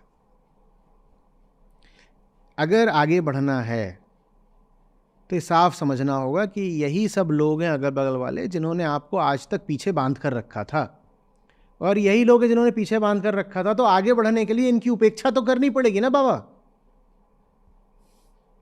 वो भेड़ है, वो आज़ाद होना चाहती है, तो क्या जो उसका मालिक है उसकी कंसेंट लेके आज़ाद होगी? अब मालिक उसको बोल देगा जितनी भेड़ें यहां से भागती हैं सब कैरेक्टरलेस हैं, तो कहेगी हाँ, जो भेड़ बेचारी जान बचा के भाग गई वो चरित्रहीन थी। ऐसे थोड़ी होता है। देखा करो किसको सुनना है किसको नहीं सुनना है। जिसको सुनना है उसको बिल्कुल निहत्थे होकर के, समर्पित होकर के, नमित होकर के सुनो, और जिनको नहीं सुनना उनको ज़रा भी कान नहीं देना है। तुम्हें जो बोलना है बोलते रहो, हम तुमको नहीं सुनते। इसका मतलब ये नहीं हम अहंकारी हैं, इसका मतलब ये है कि हमारे पास विवेक है, हम जानते हैं किसकी बात सुननी है। और जब हम जानते हैं किसकी सुननी है, जहाँ हम सुनते हैं वहाँ हम पूरी श्रद्धा से, तन्मयता से और समर्पण से सुनते हैं। लेकिन जिनकी बात हमें नहीं सुननी उनकी एकदम नहीं सुनते। इसमें आचार्य जी जो एक चीज़ और ये रहता है कि जो विवाहित महिलाएं हैं वो एक तरीके से थोड़ी सुपीरियर देखी जाती हैं अविवाहित महिलाओं के किसके कंपैरिजन द्वारा? में। लोगों के द्वारा ही। तो लोगों को देखने दो ना। हर चीज़ का देखो मेरे पास एक ही जवाब होगा, लोगों का तर्क मत दो। लोग देखते हैं ऐसे, देखने दो कि कोई विवाहित है तो सुपीरियर थे। कैसे विवाहित है तो सुपीरियर कैसे हो गया भाई? कैसे हो गया? विवाहित से सुपीरियर का क्या ताल्लुक है? विवाह का क्या अर्थ होता है? विवाह की परिभाषा करो। विवाह का क्या अर्थ होता है? विवाह का अर्थ होता है एक पुरुष और एक स्त्री अब समागम करने लग गए हैं। वो अब साहचर्य करने लग गए हैं, एक ही कमरे में रहने लग गए हैं, एक ही बिस्तर पर सोने लग गए हैं, तो आप कहते हो विवाह। इससे आप में श्रेष्ठता कैसे आ गई? क्योंकि अब आपका जो शरीर है वो किसी एक पर्टिकुलर व्यक्ति के साथ बंध गया, आपका कैरेक्टर एक पर्टिकुलर व्यक्ति के साथ। ठीक है, आपका शरीर एक दूसरे विपरीत लिंगी के साथ अब बांध दिया गया रसरा लेके, तो इससे आप श्रेष्ठ कैसे होगा? मैं समझना चाहता हूँ। समाज की नज़र में उस चीज़ को कंप्लीशन की तरह देखा जाता ये है। कंप्लीशन कैसे हो गया? मुझे किसी औरत के साथ बांध के एक बिस्तर पे डाल दिया गया, ये कंप्लीशन कैसे हो गया है? ये कंप्लीशन कैसे हो गया? मैं समझना चाहता हूँ परिभाषा क्या है इस पूरी चीज़ की। मैं इसका विरोध नहीं कर रहा हूँ, जिन्हें विवाह करना हो करें, और इतिहास में विवाह से बहुत फ़ायदे भी रहे हैं। बहुत लोग ऐसे हैं दुनिया में, ज़्यादातर लोग ऐसे ही हैं जिनको अगर विवाह नहीं करोगे तो उपद्रव करेंगे। ठीक है, तो विवाह के होंगे अपने फ़ायदे, लेकिन मैं ये जानना चाहता हूँ कि विवाह किसी को श्रेष्ठ कैसे बना देता है, ये तो समझा दो मुझको। वो एक स्टेरियोटाइप ही बन गया है कि एक महिला की जो एक तरीके से डेस्टिनी है या जो सबसे इम्पोर्टेंट चीज़ है वो चीज़ ही एक पुरुष है, और पुरुष के साथ जो संबंध है वो विवाह है। ये स्टीरियोटाइप जो है ये किसकी नज़र में है? लोगों की नज़र। लोगों की नज़र में। तो लोगों की नज़र में रहने दीजिए ना, आपकी नज़र में नहीं होना चाहिए। सारी समस्या तब आती है जब आप लोगों की नज़र को अपनी नज़र बना लेती हैं। लोग जो कहते हैं कहने दो, आप अपना काम करो ना। आज आपके पास दुनिया भर की सूचना है, इंफॉर्मेशन टेक्नोलॉजी है, ज्ञान है। क्या आपको नहीं पता है कि दुनिया में ऊंचे लोग क्या हैं और ऊंचे काम क्या हैं? आप उन पे ध्यान दीजिए ना। आप ऊंचे इंस्टीट्यूशंस के पास जाइए, आप ऊंची किताबें पढ़िए। आपको भीड़ के शोर पर इतना ध्यान देना क्यों है, या देना है? जहां जहां सार है, जहां श्रेष्ठता है, जहां रस है, आप उधर को जाइए ना। ये सब तो लोग हैं, ये तो क्या है, ऐसे ही हैं। दुर्भाग्य की बात है। मैं कोई उनके प्रति अवमानना से नहीं बोल रहा हूँ, ये मैं उनका कोई अपमान करने के लिए नहीं बोल रहा हूँ कि सब लोग घटिया हैं। ये दुर्भाग्य की बात है, लेकिन यथार्थ यही है। यथार्थ यही है कि अधिकांश लोग, 80-90% लोग जीवन के बड़े ही निचले, साफ बोलूँ तो घटिया तलों पर जीते हैं। उनकी बातों पर ध्यान क्यों देना?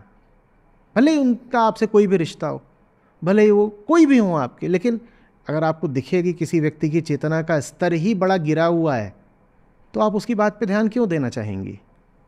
इसमें चलो जी एक तर्क और दिया जाता है कि क्योंकि महिला के पास रिप्रोडक्टिव सिस्टम होता हाँ है, ठीक है, तो प्रकृति ने उसको बनाया ही इस तरीके से है कि उसका काम ही है, और एक बहुत इम्पोर्टेंट काम है, बच्चे को जन्मना। अरे प्रकृति को आप बहुत पीछे छोड़ आए हो।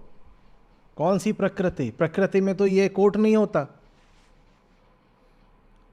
प्रकृति तो पीछे छोड़ा है। प्रकृति में कौन जी रहा है? आपके जीवन में प्रकृति वाली बातें कितनी है भाई, यह बताइए ना।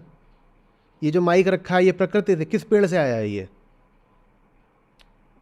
प्रकृति, जिस प्रकृति की आप बात कर रहे हो, फिजिकल नेचर,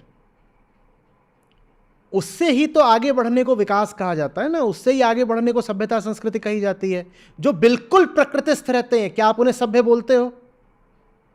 कुछ दो चार के नाम बताओ जो बिल्कुल प्रकृति के साथ एक होकर रहते हैं, उनका नाम बताओ एक आध का। तो जानवर ही रहते हैं। लप्पू बंदर।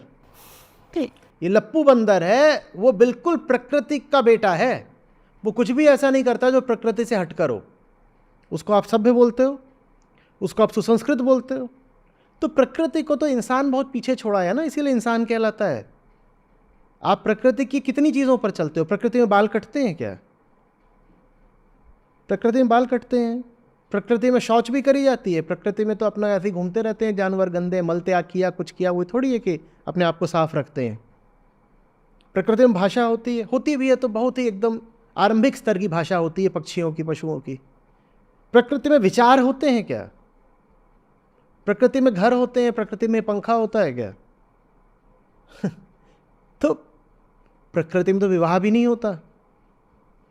अगर यही कहना है कि प्रकृति पर ही चलना है और स्त्रियां अपना प्राकृतिक काम करें, तो प्रकृति में तो विवाह भी नहीं होता। फिर प्रकृति का क्या आप क्या तर्क दे रहे हो? इंसान को प्रकृति पर नहीं, बोध पर चलना होता है। पूरी भगवत गीता आपको बार बार यही सिखा रही है कि बेटा तुम्हारे सामने दो रास्ते हैं, या तो प्रकृति की ओर चले जाओ या कृष्ण की ओर चले जाओ। प्रकृति कोई माया कहते हैं, कृष्ण कोई आत्मा कहते हैं। तो या तो माया को चुन लो या सत्य को चुन लो, या तो माया को चुन लो या सत्य को चुन लो। पूरी भगवत गीता यही है। और आप तर्क दे रहे हो कि स्त्री को तो जो अपना प्राकृतिक काम है वही करना चाहिए। स्त्री का प्राकृतिक काम चलो बच्चे पैदा करना हो गया, पुरुष का प्राकृतिक काम क्या है फिर? पेड़ पे चढ़ना, खरगोश के पीछे भागना। तो फिर पुरुष भी अपना प्राकृतिक काम करे। वो बैंक में जाकर के मैनेजर क्यों बन रहा है? प्रकृति में तो बैंक मैनेजर नहीं होते, प्रकृति में तो मंदिर भी नहीं होते, प्रकृति में तो धर्म भी नहीं होता, प्रकृति में तो कुछ नहीं होता। तो आप महिला को क्यों बोल रहे हो कि तेरा प्राकृतिक काम है बच्चे पैदा करना, तू वही कर सबसे पहले? प्रकृति का तर्क दोगे तो ये सब जितने भवन है, इमारतें हैं, बैंक है, तुम्हारी लोकसभा है, सब कुछ दुनिया का गिरा दो, ध्वस्त करो, जंगल खड़े करो। प्रकृति में सिर्फ जंगल होता है। ये बहुत घटिया तर्क होता है। अपने स्वार्थ को पूरा करने के लिए हम प्रकृति को तर्क की तरह इस्तेमाल करते हैं। हाँ भाई, तू क्यों इतना मांस खाता है? क्योंकि शेर भी तो मांस खाता है।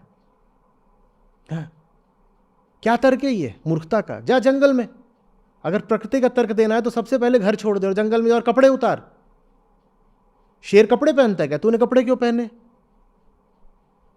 तो ये सब कुछ नहीं है कि महिला तो होती ही है। देखो प्रकृति ने उसको तैयार किया है गर्भधारण के लिए, तो पुरुष को काहे के लिए तैयार किया? फिर तो पुरुष को प्रकृति ने तैयार किया है कि वो अधिक से अधिक महिलाओं को गर्भ दे सके। तो पुरुष को फिर क्यों रोकते हो? पुरुष से क्यों कहते हो कि तुम्हें एक पत्नी व्रता होना चाहिए? प्रकृति में तो जो पुरुष होते हैं माने नर, वो जितनी महिलाएं पाते हैं माने मादा, वो उनके सबके साथ जोड़ा बनाते हैं। तो फिर मनुष्यों के समाज में पुरुष को क्यों रोका जाता है कि नहीं तुम 20 महिलाओं के साथ जोड़ा मत बनाओ? प्रकृति का तर्क व्यर्थ है। इसमें ज़रा से ये रहता है कि आप जो है वो एक जोड़ा जो है वो स्टेबिलिटी लाता है पूरी सोसाइटी के अंदर। देखो, आप स्टेबिलिटी के लिए नहीं पैदा हुए हो, आप लिबरेशन के लिए पैदा हुए हो। ठीक है ना? आप स्टेबिलिटी के लिए नहीं पैदा हुए, आप लिबरेशन के लिए पैदा हुए हो। स्टेबिलिटी अपने आप में अच्छा मूल्य हो सकता है अगर आप सही जगह पर स्टेबल हो। ये यहाँ पर स्टेबल है कि नहीं है? यहाँ मैं छोड़ दूँ तो 20 घंटे भी यहाँ रहेगा, गिर नहीं जाएगा। हो सकता है 1 साल भी यहाँ पड़ा रहे, छोड़ दूँ तो स्टेबल तो है ही है ये यहाँ पर। अब मेरी पहुँच में तो आ नहीं रहा। तो स्टेबिलिटी सबसे बड़ी बात कैसे हो गई? स्टेबिलिटी सबसे बड़ी बात कैसे हो गई? स्टेबिलिटी सबसे बड़ी बात नहीं होती। ये गलत जगह स्टेबल हो गया है। पहली बात तो स्टेबल अगर होना भी है तो सही जगह हो जाओ, और दूसरी बात तुम यहां स्टेबल हो और खुल रहा नहीं है ढक्कन, तुम मेरे काम नहीं आ रहे, तो तुम्हारी स्टेबिलिटी भी किसी काम की नहीं है। स्टेबिलिटी 2 तरह से खराब हो सकती है। पहली बात, तुम गलत जगह स्टेबल हो गए, तब तो वो उसे तामसिकता बोलते हैं कि गलत जगह हो लेकिन वहीं मूर्छित पड़े हो, मस्त पड़े हो, बेहोश पड़े हो, नशे में पड़े हो, गलत जगह पर पड़े हो लेकिन मस्त हो एकदम, उसे तामसिकता बोलते हैं। तो तामसिक आदमी बहुत स्टेबल होता है, वो बेहोश पड़ा हुआ स्टेबल है। एक शराबी शराब पीकर बहुत स्टेबल होकर गटर में पड़ा हुआ है, कोई अनस्टेबल थोड़ी है वो, उसको छोड़ दो जैसा पड़ा पड़ा रहेगा, वो स्टेबल है। एक आदमी सोया पड़ा अपने बिस्तर पर स्टेबली, ऐसा होता है क्या? बिस्तर से गिर जाते हो, अनस्टेबल इक्विलिब्रियम होता है क्या? बिस्तर पे सो रहे हो, 3 बज गए दिन के, अभी भी सो रहे हो, स्टेबल तो हो ही। स्टेबिलिटी अपने आप में हाईएस्ट वैल्यू नहीं होता कि आप कहो कि मेरी मैरिज स्टेबल है इसलिए वाह क्या बात है। भारत ने यही गुनाह कर दिया ना, हमने स्टेबिलिटी को सबसे ऊंचा मूल्य बना दिया। हम सबसे खुश हो जाते हैं कि हमारा डाइवोर्स रेट सबसे कम है, मैरिज स्टेबल है। अरे स्टेबल है तो क्या हो गया? मनोवैज्ञानिकों से जाके पूछो तो वो कहेंगे कि भारत को बहुत ज़रूरत है कि यहाँ पर मैरिजेस थोड़ी कम स्टेबल हो, क्योंकि ये जो मैरिजेस की स्टेबिलिटी है यहाँ पर, वो मानसिक रोगों का बहुत बड़ा कारण है। 2 व्यक्ति हैं जो गलत तरीके से एक दूसरे के साथ फंस गए हैं और उसको आप एक स्टेबल रिश्ता बोल रहे हो, दोनों पागल हुए जा रहे हैं एक दूसरे के साथ। स्टेबिलिटी बहुत बड़ा मूल्य नहीं होती। स्टेबिलिटी माने स्थायित्व। स्थायित्व बड़ा मूल्य नहीं होता। बड़ा मूल्य होता है लिबरेशन, मुक्ति, ज्ञान, प्रेम। ये बड़ी बातें होती हैं। आपको ये देखना है कि वो जो रिश्ता है उसमें परस्पर मुक्ति है कि नहीं है, उसमें परस्पर प्रेम है कि नहीं है। ये बड़ी बातें हैं। इनके बाद आती है स्टेबिलिटी। स्टेबिलिटी न भी हो तो चलेगा, लेकिन प्रेम नहीं है तो नहीं चलेगा।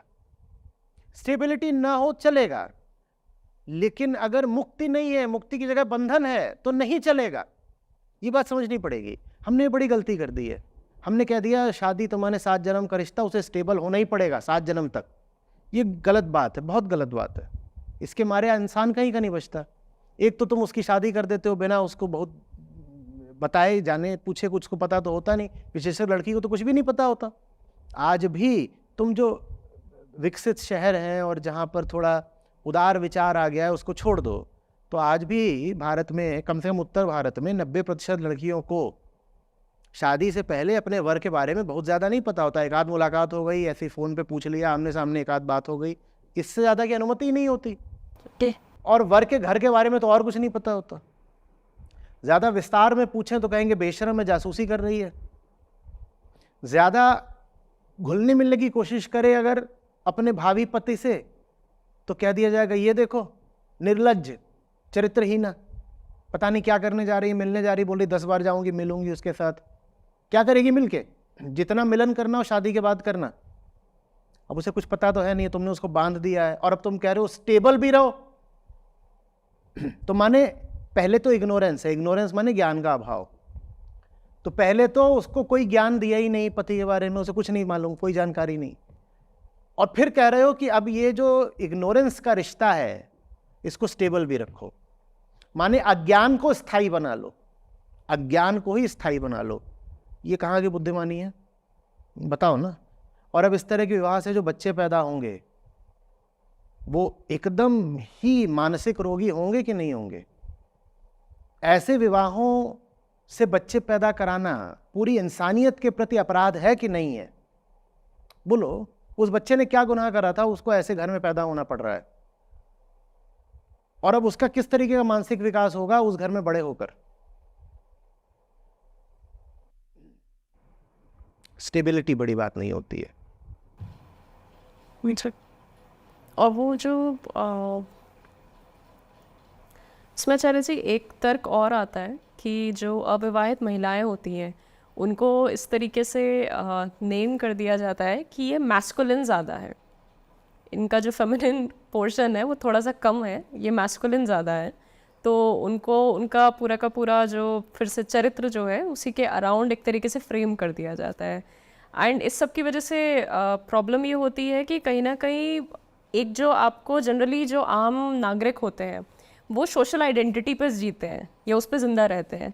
एक महिला के साथ क्या होता है कि उसकी जो सोशल आइडेंटिटी है वो इस तरीके से बांध दी गई है कि ये चीज़ें आपकी ज़िंदगी में होंगी तो वो सही डायरेक्शन में जा रहा है, और अगर इनमें से कुछ भी है जो नहीं हो पा रहा है, specially with respect to the presence of a man in a women's life, तो वहाँ पर एक इंटरनल क्राइसिस आ जाता है, एक इंटरनल डिवाइड हो जाता है कि एग्जैक्टली चीज़ फिर है क्या। क्योंकि एक तरफ तो आपके पास वो सोशल आइडेंटिटी पहले से आपके लिए डिफाइन कर दी गई है और भीतर ही कुछ ऐसा भी है जो मुक्ति की तरफ भी भागता है, तो भीतर ही एक इंटरनल डिवाइड क्रिएट हो जाता है। वो हर मनुष्य में होता है। वो जो भी चैतन्य मनुष्य है उसके साथ होगा। गौतम बुद्ध के साथ यही तो हुआ था। उनको एक पहचान दे दी गई थी, तुम राजकुमार हो, तुम पति हो, और बड़ी सुंदर उनके लिए पत्नी चुन के लिए आए थे उनके पिता। और दूसरी ओर उनके भीतर कुछ था जो मुक्ति के लिए भाग रहा था। तो फिर आपको निर्णय करना पड़ता है कि आपको वहीं राजमहल में पड़े रहना है या निकल पड़ना है साधना की ओर और मुक्ति की ओर, अपना रास्ता नया बनाने की ओर। ये तो आपको तय करना है। देखो, वही बात मैं दोहरा रहा हूँ, थोड़ी देर पहले बोली थी। दूसरे लोग कितनी भी कोशिश कर लें एक सीमा से ज़्यादा सहायता नहीं कर सकते। ऐसा नहीं कि वो करना नहीं चाहते, ये नियम है जीवन का कि दूसरा व्यक्ति आपकी बहुत सहायता नहीं कर पाएगा। भले ही उसकी नीयत कितनी भी अच्छी हो, भले ही उसके मन में कितनी भी करुणा हो, मैं कितनी भी कोशिश करूं, मैं बहुत नहीं आपकी सहायता कर सकता। अंततः तो अपने पैरों पे चलना पड़ेगा और अपने पंखों से उड़ना पड़ेगा। दूसरा आके हाथ थाम सकता है, प्रेरणा दे सकता है, धक्का दे सकता है, हाँ, आपके लिए कुछ कष्ट सह सकता है। चलिए आपके लिए बहुत कष्ट भी सह लेगा, लेकिन आपके लिए दूसरा कोई बहुत कष्ट भी सह ले तो भी वो आपके पाँव नहीं बन सकता ना, आपको ही अपने पाँवों का और अपनी मांसपेशियों का इस्तेमाल करना पड़ेगा। दूसरा आपको उड़ने के उदाहरण दिखा सकता है, उड़ने की सीख बता सकता है, हाँ? लेकिन पंखों पर जोर तो आपको ही लगाना पड़ेगा उड़ने के लिए, और उड़ने पर जो खतरे होते हैं वो जोखिम भी सब आपको ही उठाने पड़ेंगे। तो ले दे के बात तो उसी व्यक्ति पर, माने उसी महिला पर ही आती है कि बेटा आगे बढ़ो, हम साथ हो सकते हैं तुम्हारे, और हम तुम्हें भरोसा दिला रहे हैं, हम तुम्हारे साथ हैं, लेकिन जिंदगी तो तुम्हें अपनी स्वयं ही जीनी है ना। यही तो चैतन्य जीव होने का आनंद है कि अपने अनुसार जिंदगी जीनी होती है। आप कोई कुर्सी थोड़ी हो कि आप एक गलत जगह रखी हुई थी, लड़की है, कुर्सी है, वो बेचारी गलत जगह फंस गई थी, तो आचार्य जी गए कुर्सी को उठा के सही जगह रख दिया। अगर मैं उसको उठा के सही जगह भी रख दूं तो भी कुर्सी तो कुर्सी रह गई ना, उसमें प्राण तो नहीं आ गए, उसमें चेतना तो नहीं आ गई। चेतना की गरिमा तो इसी में है कि वो स्वयं उठकर गलत जगह से सही जगह जाए। मेरे जैसा कोई आकर के अधिक से अधिक रोशनी दिखा सकता है, ऋषियों की बात बता सकता है, दार्शनिकों की राय बता सकता है, कुछ प्रेरणा दे सकता है, बगल में खड़ा रह सकता है, लेकिन इस कुर्सी को चलना अपने पांवों से ही पड़ेगा।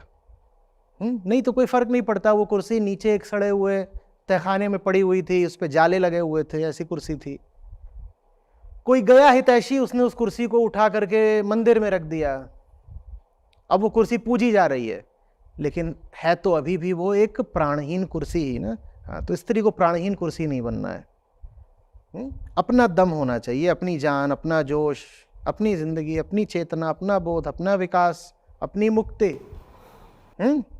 आत्मा माने वो जो पूरे तरीके से हमारा है, मेरी असली पहचान। आचार्य जी, महिलाओं को अक्सर इनकेपेबल देखा जाता है ज़िंदगी के बड़े डिसीजंस लेने में, चाहे फाइनेंस की बात हो, रियल एस्टेट की बात हो, बिजनेस रन करने की बात हो, जितने भी इस तरीके की चीज़ें होती हैं वहाँ पर अक्सर ही उन्हें इनकेपेबल देखा जाता है, एंड वो खुद भी कहीं ना कहीं खुद को इनकेपेबल पाती हैं। मैं उन महिलाओं की बात कर रही हूँ। देखो, तो वो महिलाएं फिर उन महिलाओं का उदाहरण क्यों नहीं लेती? इतिहास में दर्जनों सैकड़ों उदाहरण हैं महिलाओं के जो बहुत ऊंचा गई। विज्ञान के क्षेत्र में ले लोगे तो मारी क्यूरी को ले लो, तुम राजनीति के क्षेत्र में अगर लेना चाहते हो तो पीछे रज़िया सुल्तान से लेके वर्तमान में इंदिरा गांधी तक कितने उदाहरण तुमको मिल जाएंगे। विदेशों में चले जाओगे तो वहाँ पे तुमको मार्गरेट थैचर बैठी हुई हैं, वो मिल जाएंगी, और अभी अगर वर्तमान में देखोगे तो वहाँ पे वो कमला हैरिस आ गई हैं। इनकी ओर आप क्यों नहीं देखेंगी? आप खेल के क्षेत्र में देखें तो अब तो कोई खेल ऐसा नहीं है जो महिलाएं नहीं खेल रही हैं, और कई बार तो जो महिलाओं के मैच होते हैं वो ज़्यादा रोमांचक होते हैं पुरुषों के मैच से। तो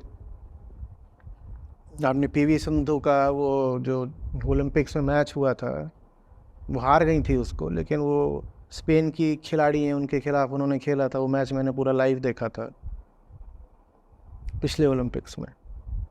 तो क्या मैच था वो।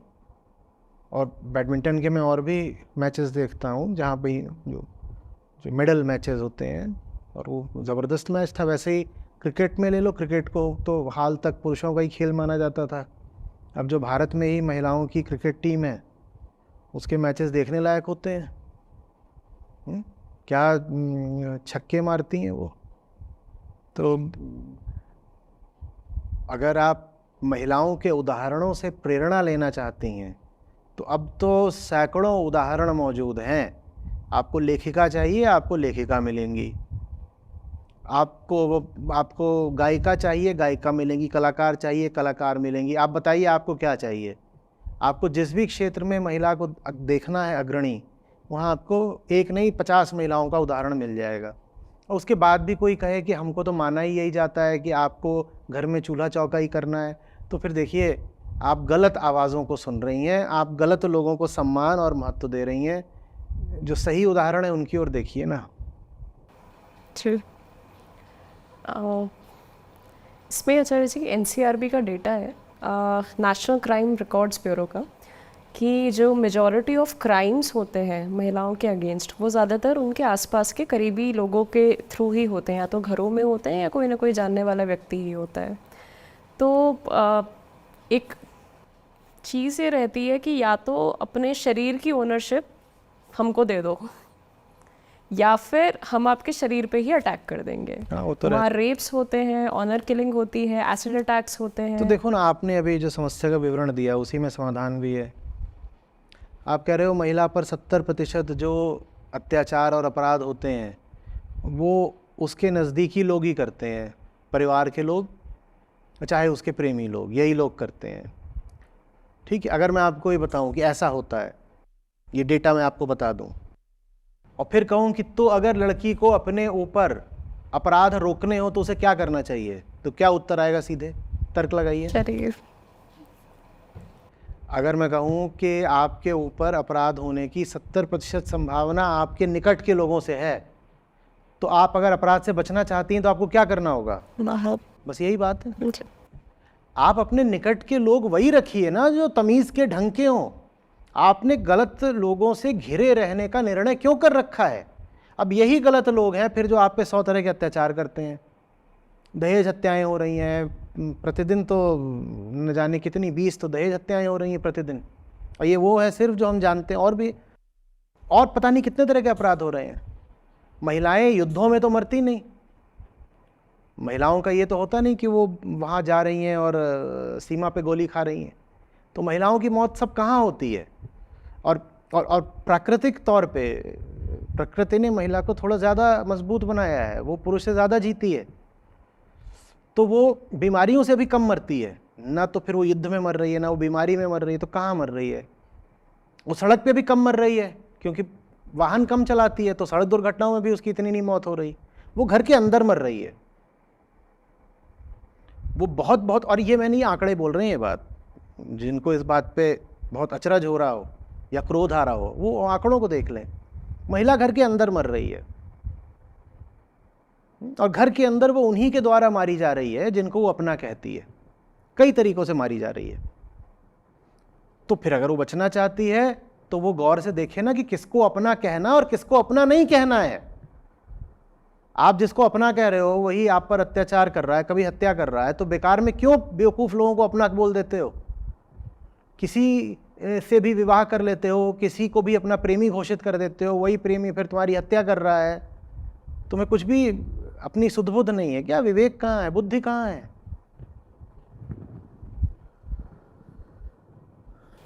इससे थोड़ा सा अलग बात है कि भारत में हमेशा से ही देवियों को पूजा गया है। देवियाँ तो किसी पर डिपेंडेंट नहीं रही हैं। ठीक है। बहुत करेजियस ही उनको हमेशा दिखाया, बोल्ड दिखाया है ठीक रादर। है। लेकिन जो वर्च्यूज एक विमेन में जनरली प्रेज किए जाते हैं समाज में, वो ऐसे रहते हैं जो कि सबमिसिव हो, लड़की थोड़ी सुनती हो, ज़्यादा आर्गुमेंटेटिव ना हो, या फिर शायद आपके घर में आए तो बाहर जॉब करना ज़्यादा पसंद ना करती हो, थोड़ी ट्रेडिशनल तरीके की हो। तो एक तरफ तो आप पूछते उन्हें हो जो कि उन सारी वैल्यूज़ को रिप्रेजेंट करती हैं, और दूसरी तरफ आप अपने घर में जो चाहते हो वो बिल्कुल ही अलग चीज़ है। तो ये इतना बड़ा गैप क्यों है? आडंबर है बस, दोगलापन, और कुछ नहीं। दोमुही बात है कि आप जिन देवियों को पूज रहे हो उनके तो हाथ में आप बल भी दिखाते हो, ज्ञान भी दिखाते हो, शस्त्र भी दिखाते हो, शास्त्र भी दिखाते हो। भारत में जो देवी का सिद्धांत है, सब देवियां उसी एक आदि शक्ति का रूप है। तो 9 दुर्गा उदाहरण के लिए आती है, उसमें आप 9 देवियां लेते हो। वो जो 9 देवियां हैं वो वास्तव में एक ही शक्ति के 9 रूप होते हैं, और 9 ही रूप नहीं होते हैं। और आप दुर्गा सप्तशती के पास आप जाओगे अगर देवी महात्म्य, तो वहाँ आपको देवियों के कुछ नहीं तो 2 दर्जन नाम मिलेंगे। ठीक है, और वो सब की सब बड़ी सबल, सुदृढ़, ज्ञानी शक्तियां हैं, तो एक और तो हम उनकी पूजा कर रहे हैं, और दूसरी ओर जो घर की महिला है हम चाहते हैं कि वो बिल्कुल हमारे चरणों में लौटे।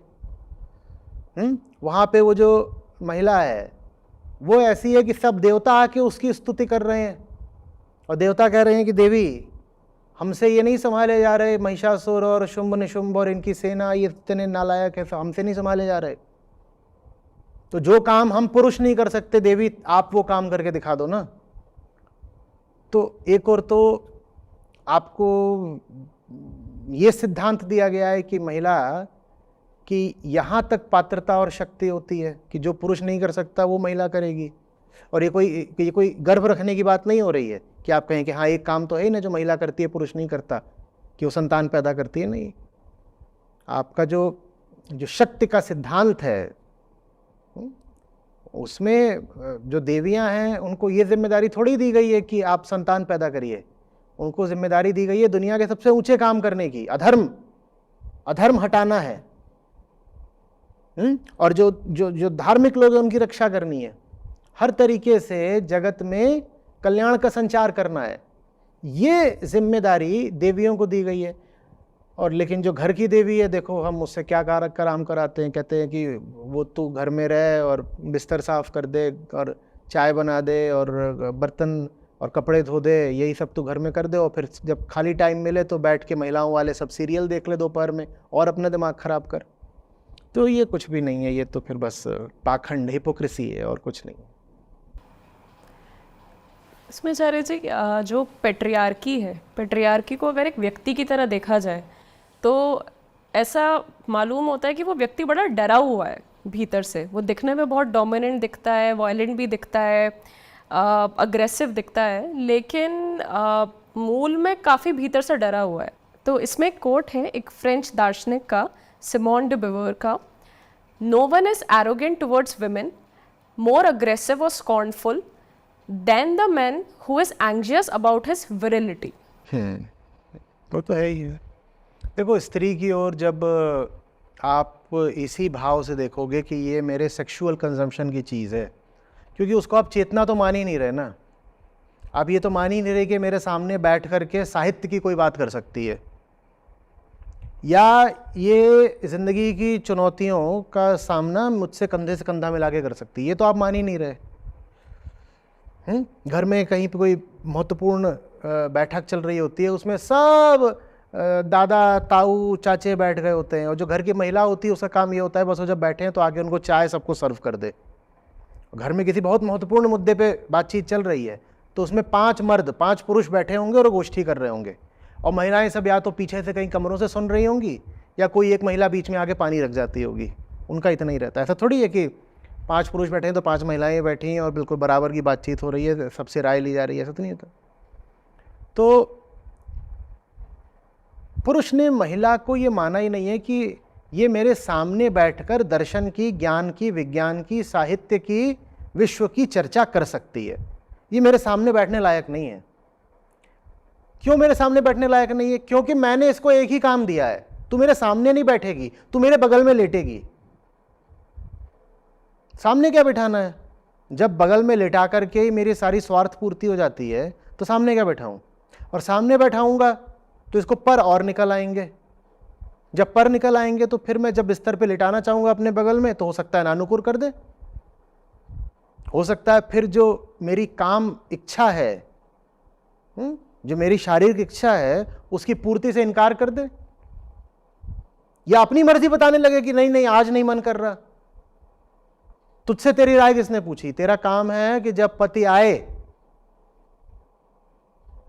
तो तू पति के चरणों में अपना शरीर अर्पित कर दे, तेरा तो काम ये है। अब पति की देह को अपनी देह अर्पित करने का काम दिया गया है तो उसको सामने बैठा के कौन बात करेगा फिर? और बात कराओ तो खतरनाक हो जाती है। इसीलिए तो ज़्यादातर लोग फेमिनिस्ट्स को या थोड़ी सुलझी हुई महिलाओं को या थोड़ी जागृत महिलाओं को पसंद ही नहीं करते। वो कहते हैं बहस बहुत करती हैं, जबान लड़ाती हैं, जो बोलो चुपचाप मानती नहीं है। बोलो कि लेट जा चुपचाप और कपड़े उतार तो सुनती नहीं है। तो बड़े गुस्सा आती है, अरे ये कैसे, हमारी बात सुन। उल्टे सामने आकर के ऐसे खड़ी जाती है जैसे हमारी बराबरी की हो, बहस कर रही है, ना जबान कैंची की तरह चलती है इस तरह। तुझे तो मौन होना चाहिए। तेरा सद्गुण तो यह है कि तू पति को परमेश्वर माने, और वो जैसा भी हो, भला है बुरा है जैसा भी है, मेरा पति तो मेरा देवता है, यही गाया कर दिन रात। तो ये बात समझने की, हालांकि ये बात पूरी तरह मूर्खता की है, और मैं ये भी कहूँगा कि इस बात ने पुरुषों का भी भरपूर नाश करा है। क्योंकि जब तुम घर में एक शिक्षाहीन, बोधहीन, बलहीन स्त्री तैयार कर लेते हो, तो वो तुम्हारे ऊपर भी बोझ ही बनती है, और वो तुम्हारी भी जिंदगी खराब ही करके रख देती है। लेकिन पुरुष को ये बात समझ में नहीं आई। पुरुष को लगा है मेरी जिंदगी खराब हो तो हो, ये मेरे मेरे मेरे मुट्ठी के नीचे रहनी चाहिए बस, भले ही फिर ये खुद भी मेरे लिए एक परेशानी का कारण बनती हो तो बने, लेकिन रखूंगा मैं इसको दबा के ही। तो ये सोच रही है मूर्खतापूर्ण सोच। जिनकी आपने बात करी वो बहुत प्रसिद्ध नारीवादी हैं फ्रांस की, सिमोन दी beauvoir। और नारीवादी ही नहीं है कि बस नारीवादी से हमें सोचते हैं नारावादी, कि वो नारे लगाती होंगी इधर उधर, तो नारावादी हैं। वो दार्शनिक हैं, वो उच्च कोटि की अस्तित्ववादी दार्शनिक हैं, वो सार्त्र के बराबर के कद की दार्शनिक हैं वो, और सार्त्र के साथ वो जीवन भर रही, और दोनों ने आपसी सहमति से कहा था कि हम ये जो वंशवाद की आइडियोलॉजी है इसको मानते ही नहीं। ये जो बात होती है ना कि बच्चा पैदा करो, ये अपने आप में एक सिद्धांत है, ये आइडियोलॉजी है। हम सोचते हैं कि ये कोई प्राकृतिक अर्ज है, नहीं, ये प्राकृतिक अर्ज से ज़्यादा एक सोशल आइडियोलॉजी है, वंशवाद। बोले हम वंशवाद नहीं मानते, हम नहीं मानते। दोनों ने उत्कृष्ट कोटि के काम करे अपने जीवन में, अभी की थी दोनों, अभी दोनों ही की मृत्यु अभी 40 साल पहले हुई है लगभग। तो दोनों ने अपनी ज़िंदगी में उत्कृष्ट काम करे, किताबें लिखी, दर्शन शास्त्र के पूरे विषय को ही दोनों ने आगे बढ़ाया। और सार्त्र तो मुझे मेरे कॉलेज के समय से प्रिय हैं, क्योंकि मैं उनके नाटक अभिनीत किया करता था। तो उनके जो एब्सर्डिस्ट थीम्स पर उनके नाटक होते थे तो मुझे पसंद आते थे, तो उनको लेके मैं फिर मंच पर मैं निर्देशन भी करता था, अभिनय भी करता था।